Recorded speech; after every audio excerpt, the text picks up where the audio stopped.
Good morning.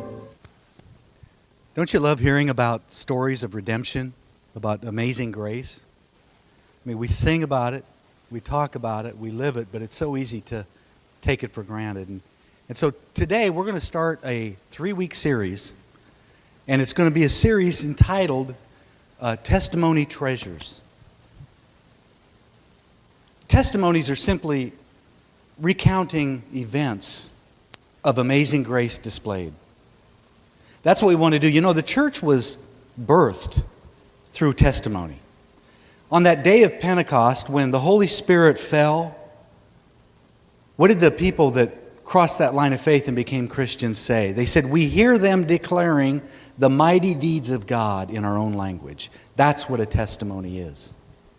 The Apostle Paul, 5 different times in the New Testament, talked about the day that Jesus knocked him off a horse on a dusty, rocky road leading to Damascus, and his life was forever changed. He constantly referred to the fact that he was the least of all the apostles and the greatest of all sinners. He would recount the times that he would be a blasphemer and a persecutor of the church, simply testifying about events in his own life. In the book of Revelation, speaking about the end times and the saints that would be alive during that time, it says they overcame the devil by the blood of the Lamb and by the power of their testimony. Which means there's power in testimonies. There's power in your story, my story, and the story of everyone else in this room. That's why it's vitally important that we use that story to tell people about Jesus. And so today what we're going to do, we're going to have a testimony today. I'm going to interview John Larkins. And I've known him for 30 years. I'm not going to let him hide anything. Next week, I'm going to talk about what God did in the past through this church behind the Iron Curtain. And then the following week, the 3rd week of this series, we're going to talk to people who lost loved ones and find out exactly how Jesus got them through perhaps the most difficult times in their lives. So please, open your hearts, open your minds, open your ears today, and be here for the next 3 weeks. So John, why don't you come on up?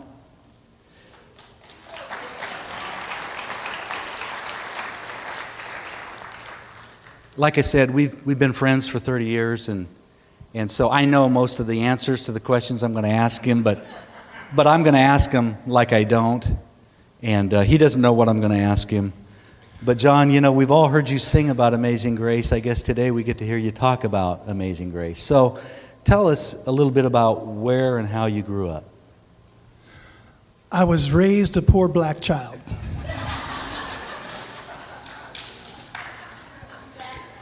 I was born in San Diego, California on May the 13th, 1958. And after that, it was just kind of like a whirlwind. My mother was 15, and she was pretty wild and crazy. And so we had this situation where I was kind of bounced between my mom and my grandparents. And so it was pretty messed up as far as security-wise. So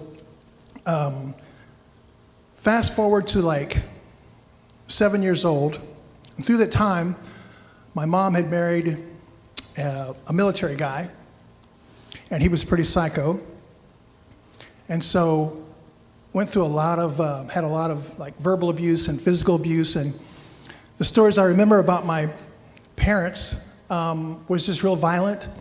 At 7, I was really basically the caregiver or caretaker of my other siblings, which were 3 of them at the time.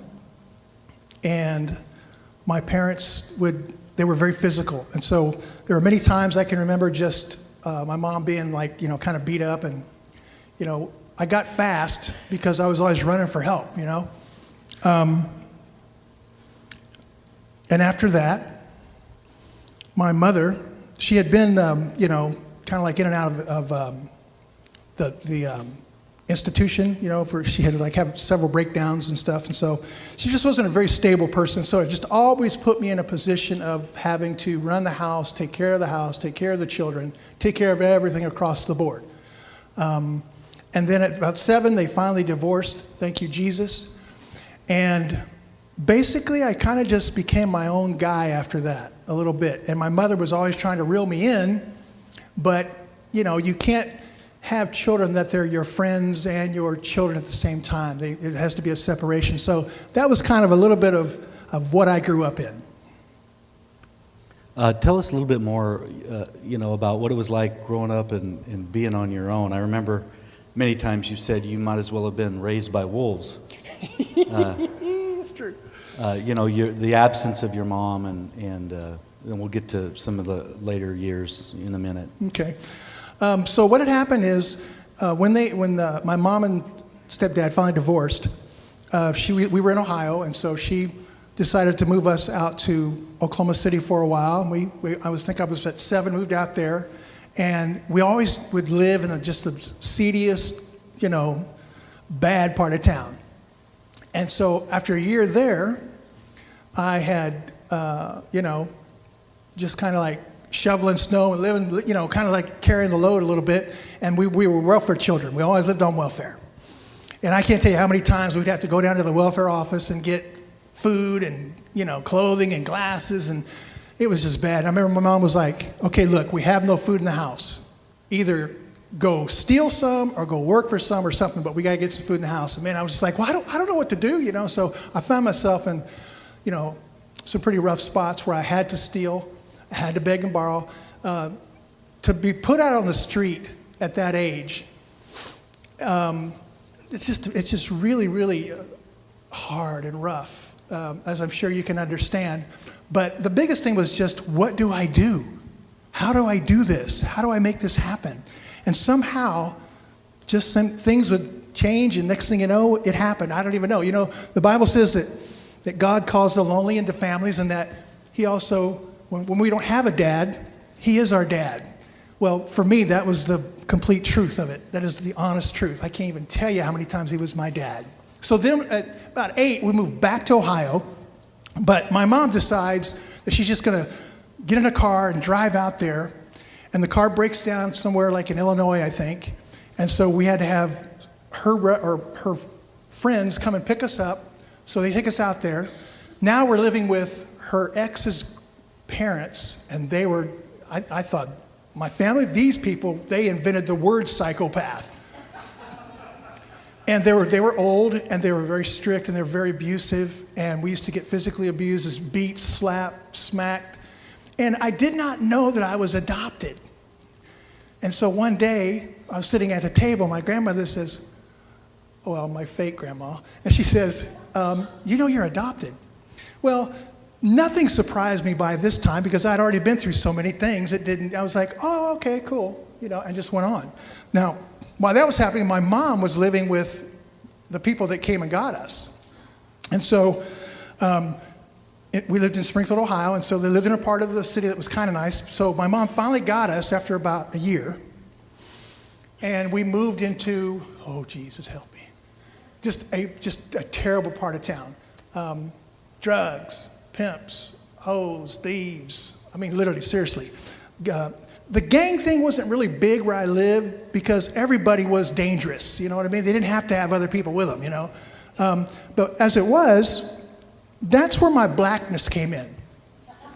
My blackness came in when my trip back out to Ohio, you understand? And we lived in this house that was a 2-story. It looked like it should have been condemned. And me and this kid got into a rock fight in the alley. Anybody here know about rock fights? Dirt clod fights? Oh, man. So his name was Ricky. I'll never forget his name. So we're throwing it back and forth. He's ducking behind the thing. So I picked up a rock to throw it, and this rock said, bam, right in my eye. And so I'm like, Mom! Well, that started this whole thing of knowing all the kids in the neighborhood, and they were all black. And so the way that we, recreation time was, there was a lot of demoed houses around us. And so we played tag and army and all those kind of things in these torn down houses and stuff. And we grabbed pop bottles, and we traded in pop bottles. That's how we got money, et cetera, et cetera. So my friend, he was family to this other family who had 18 children. And I became best friends with them and eventually would actually live with them. But I had to sleep in the closet with the dirty clothes. I know you guys think like, that's not funny. Well, if you're from my direction, you understand it would be. So here I am. I'm like, hey, this is cool. You know, I got a place to live. I got brothers and sisters. This is all right. And they would just tease me incessantly about, you know, you went and took some of them black pills, Johnny. You know they did. You know you're really black. And so they just really became my family. And that's up until I was about the age of 12, 13, somewhere in there. You were homeless, weren't you, at one time as a child? Yeah, well, that whole scenario was basically kind of homeless. My mom was so unstable that she'd be okay one minute, and if you did something that she didn't like, she would just turn violent, and then it would be on. And I mean, you know, there was a time, and you know, I'm just going to share this because as parents, it's serious that you understand this, but my mom would never allow me to have a release of tension or expression of anger or whatever. If I ever lost my cool, I was just stepped on. And so, you know, she was good at that. But there was a time where she felt like she was losing control of me, and so she wanted to beat me again. I wouldn't let her, and so she pulls a knife on herself and says, if you don't let me beat you, I'm going to cut my wrist. And I'm like, okay, you know. So, you know, it was a bad time. So that was that time where I was trying to get out and get away from that as much as I could, and she was all the time trying to hold on to me. Yeah, and she would lock herself in her room for. Well, yeah, she was a depressed person, and so she would lock herself up in her room. We lived in the projects. We had government housing at that time, and so she stayed up in her room, just looked out the window, and basically, you know, where we lived at that time, it's kind of sad, you know, had pictures of it, but all we had, you know, was like a mattress on springs, and the sheet to cover us with, that was all, you know. And some of us stayed in one room, some of us stayed in the other room, you know. But our biggest, you know, meals were at the beginning of the month, obviously, when the welfare check came, you know. And by the end or the middle of the month, we'd be completely broke and whatever. So it was like, you know, go do the laundry. You know, she sometimes would go grocery shopping with us and stuff, but it was just this thing about, when we went to laundry, I'm talking, anybody here knows about pushing a basket with clothes in it, man. I'm talking, we looked like a homeless family. So basically, yes. Yeah, she would lock herself in the room for a couple months. Well, she kind of locked herself in the room always. Yeah. Now, in that time, she had got pregnant, and she lost the baby, and that even took her to a more downward spiral of depression and so forth. So, you know, there for a time, it's like a really even, you know, just come out, go nuts, go crazy. If something wasn't whatever, it's like go crazy on John and then go back up, Yeah. you know. And you went to an all-black school, didn't you? You were the only white guy? Well, I felt like it. I went to a school in Springfield, Ohio called Fry Elementary. And when I showed up, I think there may have been 2 other white children in the class. But yeah, it was kind of funny because we all lived together, so we all knew each other. But being as there was like 2 white guys in the projects, it was like John Larkins and Bobby Rice. And so that's where I learned my basketball skills. You know, I learned a lot of things. And what was interesting is that when I went to school, you know, we all went to grade school together. Then when we, you know, grew up and went to junior high, we began to separate because of the color, which was really a shame, you know, and people were a little bit ashamed and stuff. But I just remember that nobody white would mess with me because they were afraid of my black friends. And my black friends all they ever did was just call me hunky or white boy, who you think you are. So that was cool, you know, it's like, hey, this is great. But you talk about an identity crisis, you know, it's like crazy. And when did you first know you could sing? Well, when I lived in the projects, I'm going to tell this whole story. Is that cool? Okay. When I lived in the projects, we'd come home from school, and the people across the street from us had 5 children. And so their oldest son, he kept messing with me, you know. And in those days, you know, I kind of had, like, you know, I was scared, but if you kept messing with me, I'm going to knock you out. So he's coming home from school. He starts messing with dinner for 3 days in a row. Finally, we got in the parking lot at the back of his house, and I just, like, killed him. And then I took a baseball bat to his bicycle. Well, then that sent his mom and dad over to my house. So they came over, but they didn't really, you know, say I'm going to press charges or try to get, where's your mom and all this kind of stuff. They said, we want to take you to church, John. And I'm like, what? Church? And you don't even understand how I talk then. I mean, you think I have, this, verbal problem now. You should have, when I was young, you couldn't understand me, or you couldn't, nobody. It's like, what did he say? We need an interpreter. I thought, is that Kyle here?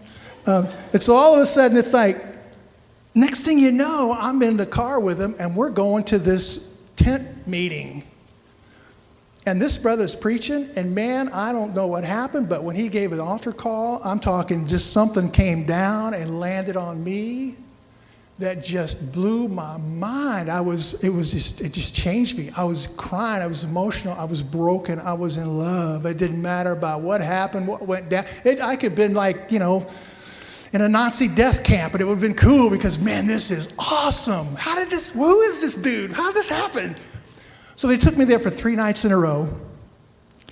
And by the third night, I was just, man, you would have had to put like a veil over my face because I was glowing so much. I was just crazy. But my mom all the time was like trying to get me to, she's always trying to break it off. So I began going to church with them, a little church on Clay Street. And it was a small church, and it was me and one white family, but they had little kids. And they were kind of inconsistent, but because he wound up becoming the pastor, the kid I beat up, his dad became the pastor of the church. Now I was like always there. So, and they brought it, black churches are fun. It's like everything goes, it's so cool. Bongos, congos, everything, And so I started playing the bongos. Man, this is cool. I finally found a good family. And one day, we were all acoustic. Now, I don't know if you've ever been to a black church with acoustic, but man, them people can sing. So they brought in a PV amp, and there was a microphone. Now I was already singing. In those days, my voice is super duper high, like, Philip Bailey, Earth, Wind, and Fire. Anybody you can think of as like super, super high voice, like a girl. So I got this microphone, and I started singing on it, and next thing you know, I got an audience, and I'm like, scared to death, shy, but when we were around a couple of people, it was okay. Next thing you know, it's like, boy, where did you learn to sing like that? I says, I don't know. So the next thing you know, I'm in the choir, and then the next thing you know, I'm singing in the choir every Sunday at church. I'm leading songs and stuff like that, but even then I had to look at a book, okay? Like now, got to look at stuff. Even then I had to look at stuff, So once a year, they have a tent meeting, or like a national meeting. It's not a tent meeting, it's a national meeting, and they all meet up in one church. So they didn't, they wanted me to go really bad. And I'm like, you know what, my mom won't let me go. I'm sorry. And they were just, are you sure? And they kept asking her, and she wouldn't budge.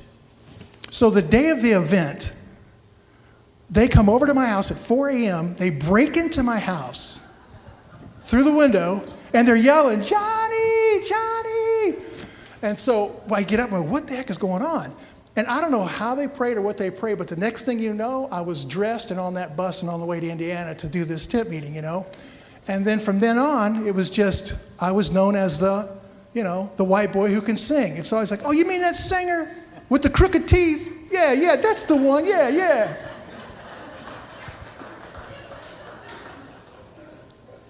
So who would you say at that point in your life spiritually influenced you the most? Who? Yeah. You heard me. Okay. No one's influenced me like you, bro. Good answer. It's kind of interesting because there wasn't the kind of influence that I needed. So there was really, it was kind of a scattered effect. I needed parenting is what I needed, I needed a dad or a mom, But what had happened is that was the beginning signs of God bringing me into the kingdom. And then, because I can't even tell you how many times I was getting ready to get beat down or jumped on or whatever. And somehow there was always this avenue of escape, I'd be in study hall, and the kids would come up and say, dude, when the bell rings, you're dead.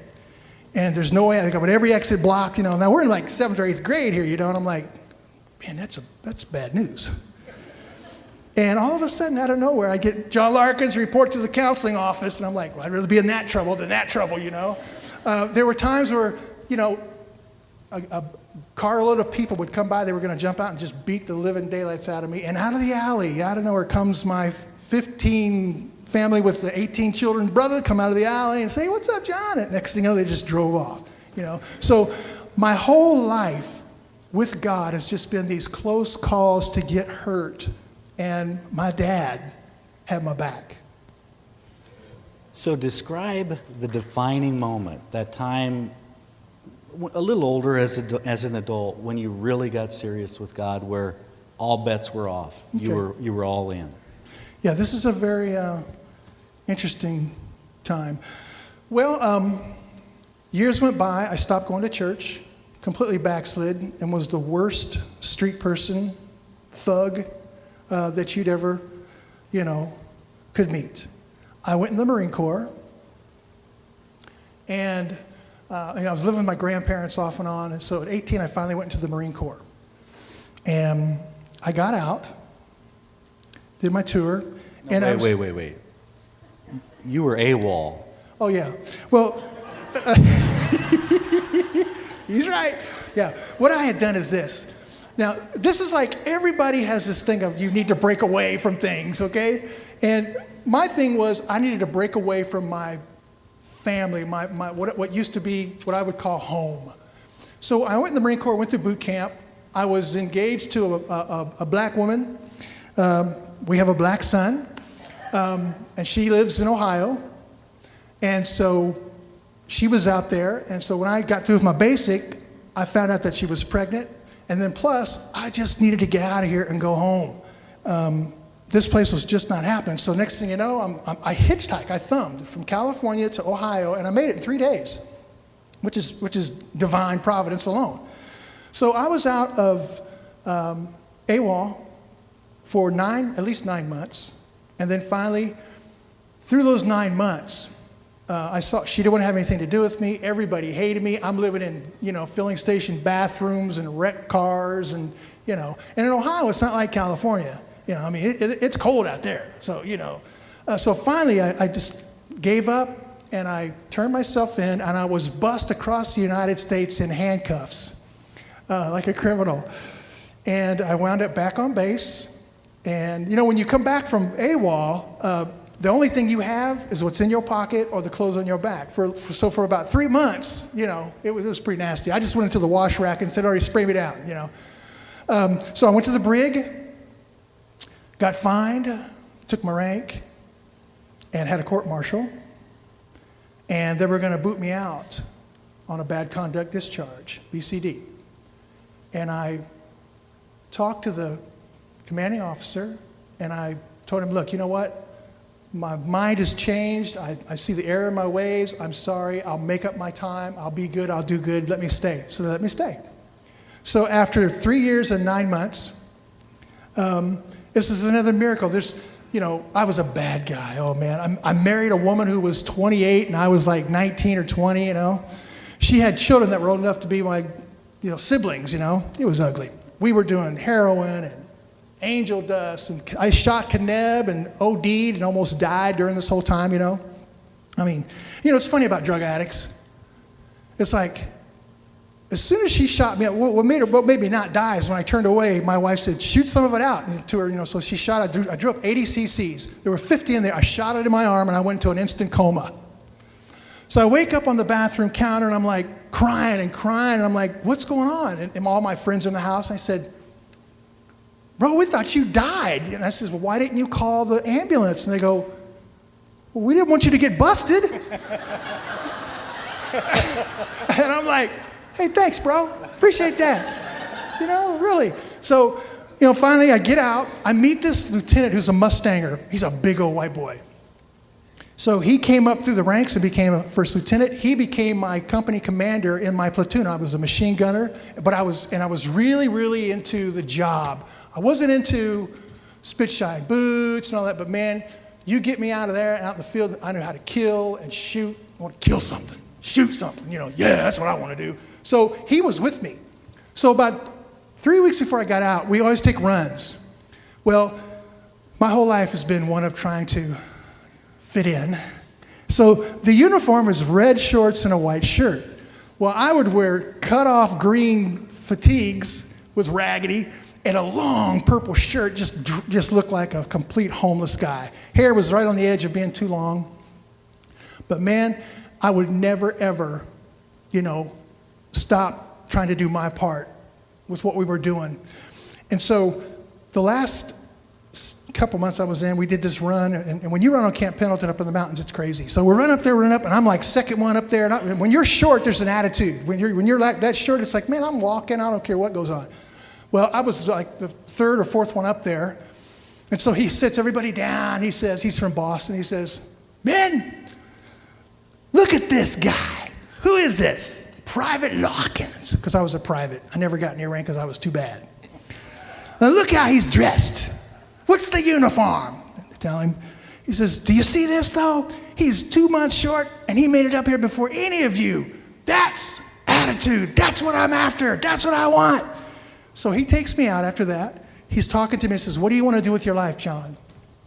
I go, sir, all I want to do is get done and get out. Now, there's a thing called pro and con marks, and if they're high enough, that's what dictates how you get out, honorably, dishonorably, whatever. So mine had to be 0, 0, 0, 0, I just made it barely, but somehow, when I went to SEPS to leave, he boosted my pro and con marks that I got all benefits, I was discharged honorably, and which came about later on to help me and my wife in our life, So God was even in that, But the big thing was that I went back. And that's a key factor in my life. It's this little thread. Because I make a lot of bad mistakes, but I've learned in those mistakes, go back. So that's the Marine Corps time. Okay, what about the defining moment? Okay, after the Marine Corps, I'm married to this 28-year-old, and she's crazy. And we're shooting heroin and doing stuff. And so I'm driving down the street. We have a baby. His name is Omi. He's deaf. He was born deaf. And so I'm going to pick him up, and all of a sudden, out of nowhere, this thought came into my mind about the songs.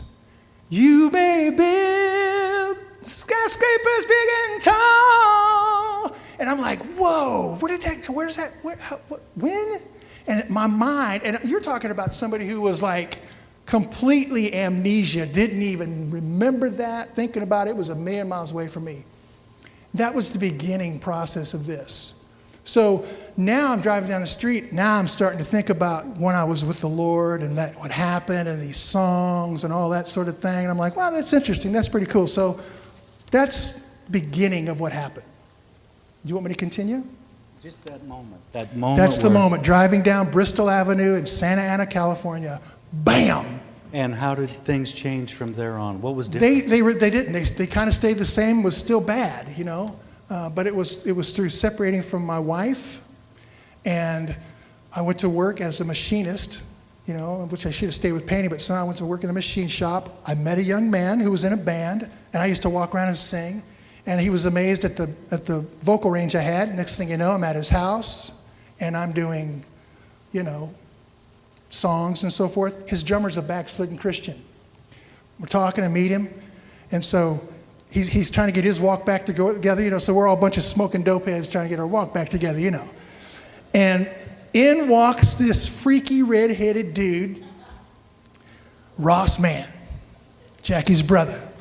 Now, at that time, I'm wearing a long coat, Army Marine Corps coat, strapped open boots with my pants down in it, long hair down to my, whatever. And so I walk in and go, yo, bro, what's the haps, man? And so he's like, he's playing a guitar, looking like a nerd. And so he starts telling me about just some things. And I said, cool, that's real cool, bro. So I read The Sheep and the Goats. And so I'm like, yeah, I checked out that story. I think it means this. Is that right? Is that true? And Ross says, yeah, but, John, it's like the Lord's really after commitment. Man, was that going to be a big word in my life? And so I go, okay, cool. So I separated from then, and I was actually, seeing this other girl in Anaheim. And I had a 750 motorcycle, Honda, was huge, chopped. So I kept on going down there, but I kept missing him, and they were trying to get me to go to Bible study at church. And so one night when I was going to go, the motor wouldn't crank over. So I'm like, I don't know what's wrong. So that incident led me to stay in a position so that I could actually get involved with whatever's going on. So I took the bike to the shop, and the guy goes, I go, what in the heck is up with this? He opens it up. He says, dude, I don't know. So there's a bolt down in there. I don't know how it got there. We don't know. But I know how it got there because I wasn't supposed to go. So that changed everything. And then going with Ross to, I used to go to Bible studies smoking weed and, high. That was stuff. weeks ago, though. Yeah. But they didn't care. They just didn't have this religious spirit thing on them, and that just drew me in because my whole life up to that point has always been, I just want a family. I just want a family, that's all. I know I'm messed up. I know I got a lot of bad habits. I know I've been in the jungle, and so I don't know how to act around people, but I just want a family. So he took me to here I am again at another Pentecostal church, and so we're in line, this guy's preaching. And these people are getting in line to get touched, and, strange things happen. So he touches me, and I faint. It's just like the energy went out of me. From that point on is when I just really started, that's it. I wept and wept. And the way that a lot of times I laugh, but man, when God is really, really on me, I just weep uncontrollably. And after that moment, I just started, and then that was it, man. I was on my way to New Guinea to change the pygmies. I thought I was really going to be a missionary. So, outside of your family, what was what has been God's greatest blessing in your life? Outside of my family, I would just have to say, you, dear brother. Listen, when I first came to this church, I knew they were just young, and, Steve was crazy. And Ross, I was going to Harvest at the time, and Ross is like, dude, you got to come to this church. And I go, yeah. I waited a whole another 2 years before I came, and finally didn't show up. And I met this dude, and he had hair then. And it was like... I lost it over you. I bet you did. But, I went to church a few times, and I went to a Bible study, the very first Bible study. At that time, the whole church was meeting together, and Zeta was there. She's nuts. She's all like, and I had my hair short because I forget why I just kept it short in those days. She says, if you let your hair grow, you might look a little better. I just met the girl, And so, but they were just real, and I dug them. And there was just a natural connection between this dude and me. Next thing I know, we're in his car talking for 4 or 5 hours talking about things, So I'd have to say the church, and specifically your family, all of them. Oh, that's good. I didn't know that. Your involvement in the church, what motivates you to be so involved, so committed, so... Well, first of all, I may not show it, but I'm extremely grateful. Second of all, I have a really high thing about loyalty and trying to stay with it, but man, do I fall a lot. But in my heart, I want to be known as a man who stuck by his post. And I have people that bring me back, When I first came to Oasis, I didn't let anybody know I could sing. I had been out in the streets singing with Ross, doing rock things and stuff, so got invited, went for a while, became the janitor for 2 years and didn't tell anybody, didn't want to sing, no way, no how. Next thing I know, this beautiful redhead over here sneaks the tape, and next thing you know, John's back up on the stage singing, And I was like, God, what are you trying to tell me here, So it's been through that process of staying with it, and plus I was born and raised to be God's, not to be the best and not always to be the top, but never to be the bottom. I was born for Him, and He put me around people who were able and strong enough and capable to wrangle and wrestle, my Mustang mind and heart down. And so as a example and a mentor, I always would look to Steve, and Darnell. He taught me how to be steadfast. Him and my wife. She's another person. I think she's more than even he is, But he stuck with it, and it's always like, no matter where I was or what was going on, somehow he would show up and find me and bring me back to my senses or get me on the right path or whatever. He has just been this monumental person in my life to be that way. So I'm just trying to be example as you are. 2 more questions, then we'll wrap this up. Describe your relationship with Jesus today. My relationship with Christ is one of brother to brother, someone that understands. He understands my weaknesses. He understands I'm not real consistent. He understands, and he loves me. And I've had to work through, that old proverbial, when you work hard, you get, And so what Jesus has continued to show me is like, John, you did nothing and I did this. Do you see what I'm trying to tell you? Just be who I made you to be. Don't worry about it. Just take it easy. It's cool. Don't worry, And so that is my life today, is grace and mercy, because I believe that those are the 2 biggest things that God did to me. And then finally, what are 1 or 2 of the most important things you want everybody to know about God? Oh, man. Come on, man. 2? Okay. I think number 1 would be that you would find out, just as I did, how important it is to be here when we need to be here. No matter what's going on, no matter what's happening in your life, no matter where you're going, no matter what's happening anywhere, no matter what kind of things are keeping you from it.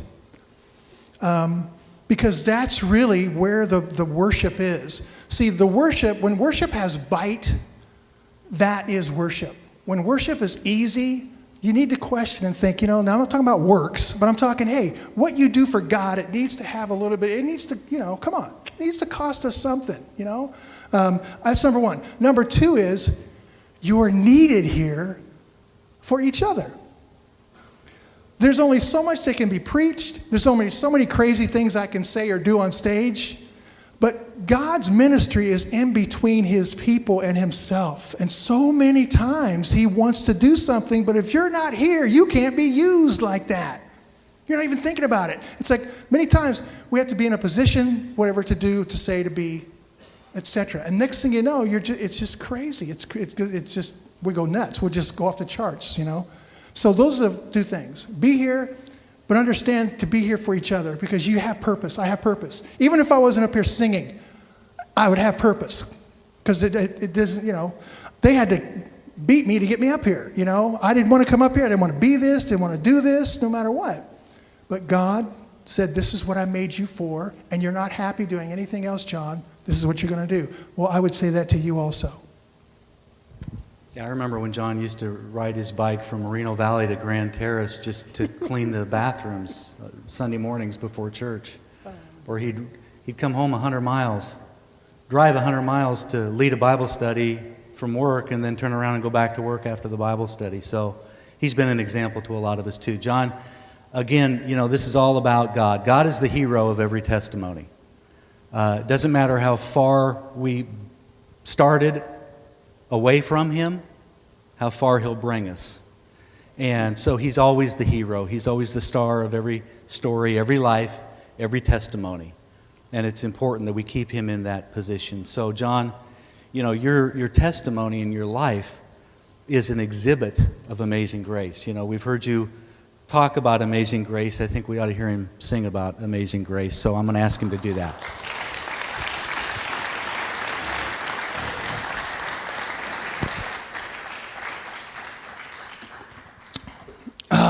My trusted black friend, Vince.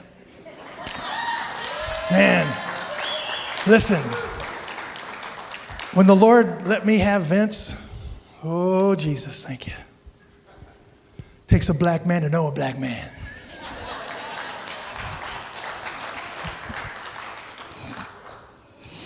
Oh, God.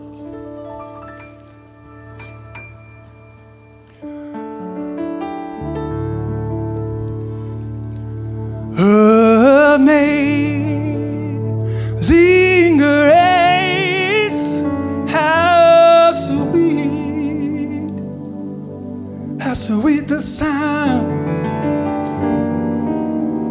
saved a wretch like me.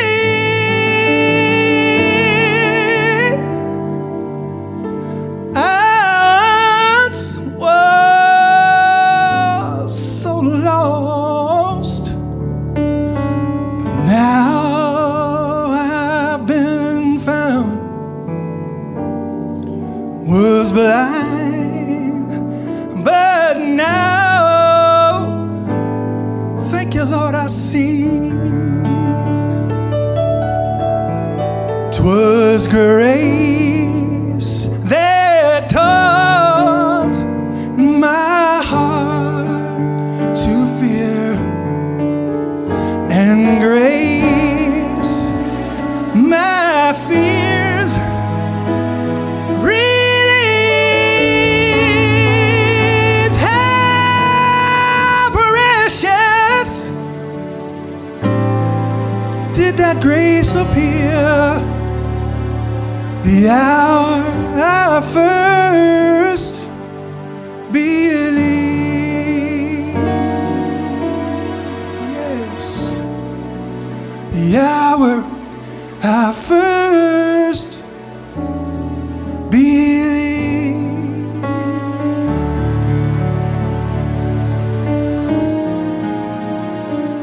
When we've been there 10,000 years, bright shining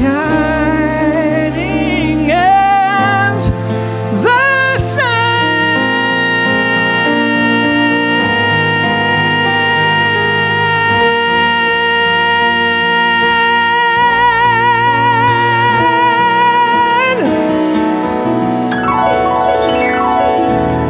with no less days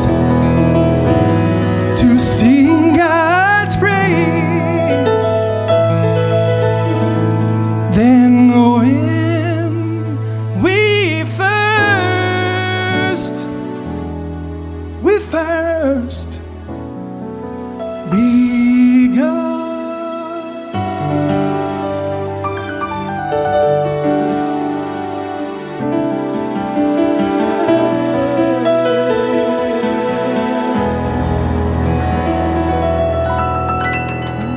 Bless the Lord. You guys have an awesome week.